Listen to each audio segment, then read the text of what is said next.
Assalamualaikum warahmatullahi wabarakatuh.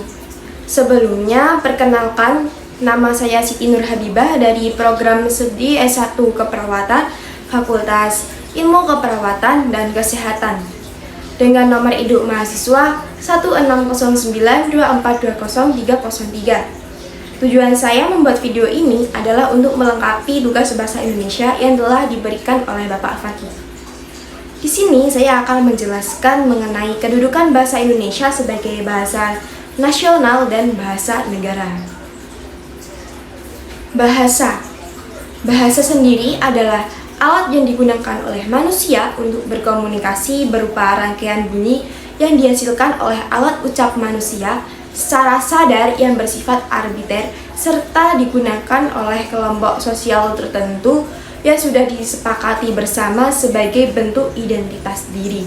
Bahasa Indonesia dalam kedudukannya sebagai bahasa nasional itu didasarkan pada Sumpah Pemuda tanggal 28 Oktober tahun 1928. Terutama pada butir ketiga yang dimana berbunyi, kami putra dan putri Indonesia menjunjung bahasa persatuan bahasa Indonesia.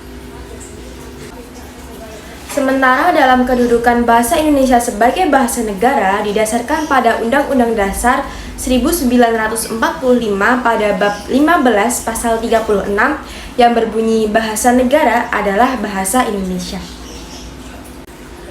Sebagai bahasa nasional, bahasa Indonesia memiliki beberapa fungsi. Yang pertama, sebagai lambang kebanggaan nasional, yang dimana memiliki arti bahwa bahasa Indonesia mencerminkan nilai-nilai sosial budaya yang mendasari rasa kebangsaan bangsa Indonesia. Fungsi yang kedua dari bahasa Indonesia dalam kedudukannya sebagai bahasa nasional adalah sebagai lambang jati diri atau identitas nasional, yang dimana ini memiliki arti bahwa bahasa Indonesia merupakan cerminan kepribadian bangsa Indonesia secara eksistensi. Selain sebagai lambang jati diri atau identitas nasional, bahasa Indonesia dalam kedudukannya sebagai bahasa nasional juga memiliki fungsi, yaitu sebagai alat pemersatu berbagai masyarakat yang berbeda latar belakang sosial, budaya, dan juga bahasanya. Yang berarti bahwa bahasa Indonesia berfungsi sebagai alat komunikasi di seluruh pelosok Indonesia.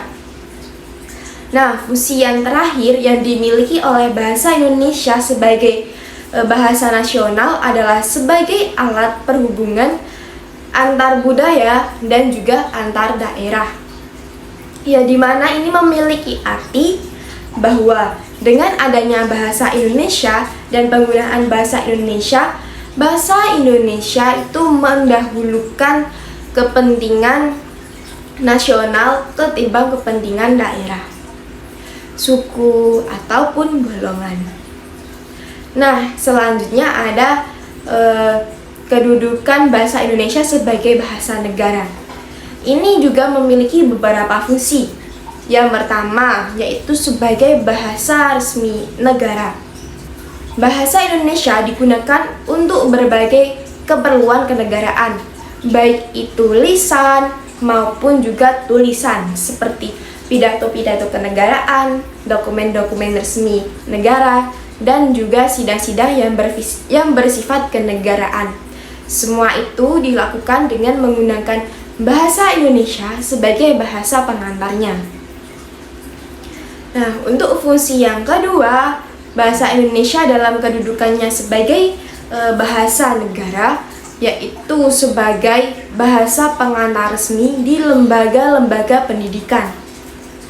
Dalam fungsinya ini, bahasa Indonesia digunakan sebagai sarana penyampaian ilmu pengetahuan kepada anak-anak didik di bangku taman kanak-kanak sampai ke perguruan tinggi, baik itu swasta maupun negeri.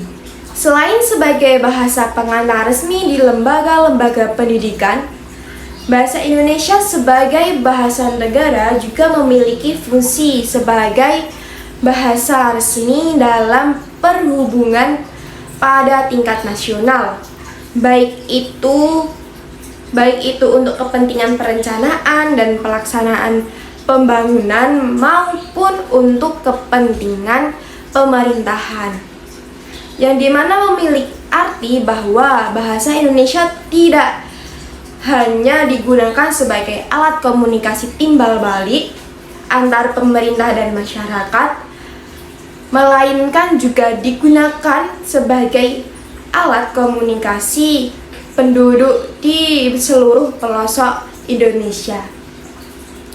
Nah, untuk fungsi yang terakhir dari bahasa Indonesia sebagai bahasa negara, yaitu sebagai bahasa resmi di dalam kebudayaan dan pemanfaatan pengetahuan dan juga teknologi modern, yang dimana ini memiliki arti bahwa bahasa Indonesia dipakai sebagai alat untuk mengembangkan dan memindah iptek dan kebudayaan nasional, sehingga tercipta satu ciri khas yang menandakan satu kesatuan negara Indonesia dan bukannya kedaerahan. Sekian dari saya, kurang lebihnya mohon maaf. Terima kasih. Wassalamualaikum warahmatullahi wabarakatuh.